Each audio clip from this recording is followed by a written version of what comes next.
Dans Sporty News aujourd'hui, l'anniversaire de Pedro Rodriguez, le boss des Lakers et sa maison hors norme, Pelé, Messi, le match tant attendu, Shakira et Piqué qui font le bien, le Real contre une équipe de 109 joueurs.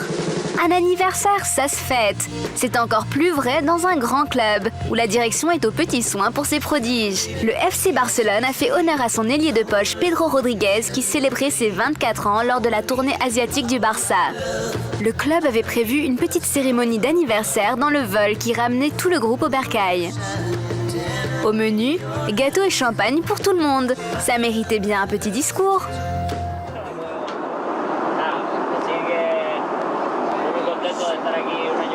Je suis très heureux de passer une année de plus avec vous. Tout ce que je nous souhaite, c'est de rester en forme, d'éviter les blessures et de réaliser une nouvelle saison pleine de succès, même si ça va être compliqué.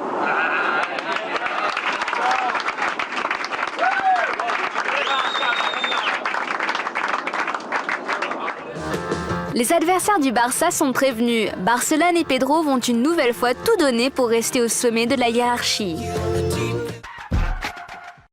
Signé aux Los Angeles Lakers, c'est s'assurer un joli pactole sur plusieurs années.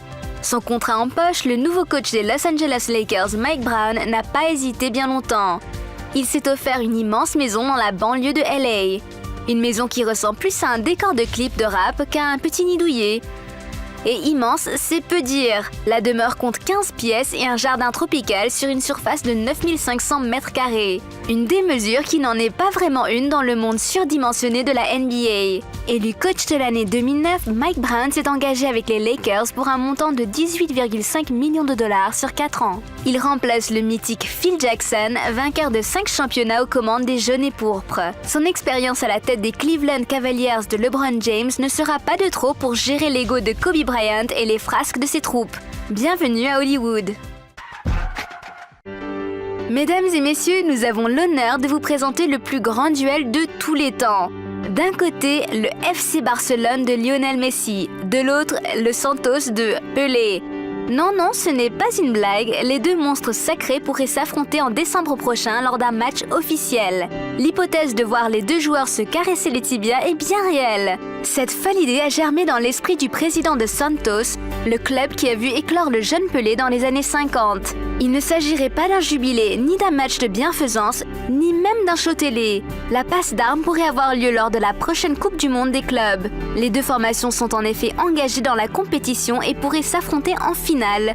En fait, l'idée tiendrait plus du coup marketing que de la plus-value sportive. Le président Luis Álvaro d'Oliveira Ribeiro souhaite redorer le blason du club mythique brésilien des années 60-70. Une volonté partagée par le roi Pelé.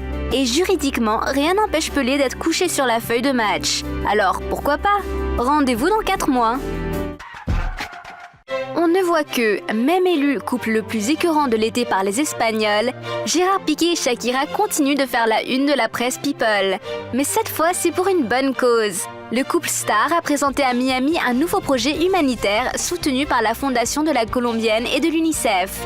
Le but, aider les enfants défavorisés. En partenariat avec le FC Barcelone, l'association souhaite offrir à ces jeunes une éducation mais aussi un accès à des activités sportives. Avec Gérard, j'ai beaucoup appris sur le football.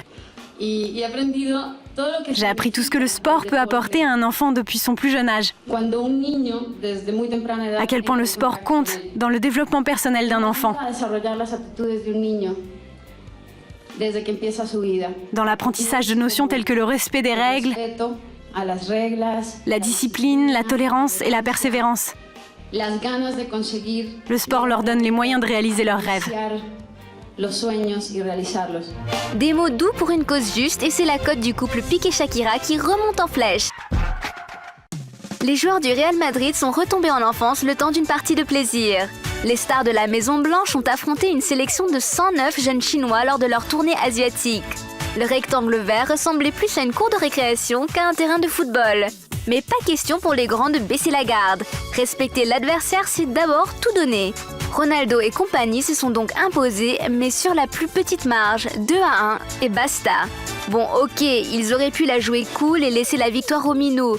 Mais avouez, une défaite aurait fait tache dans la glorieuse histoire du club.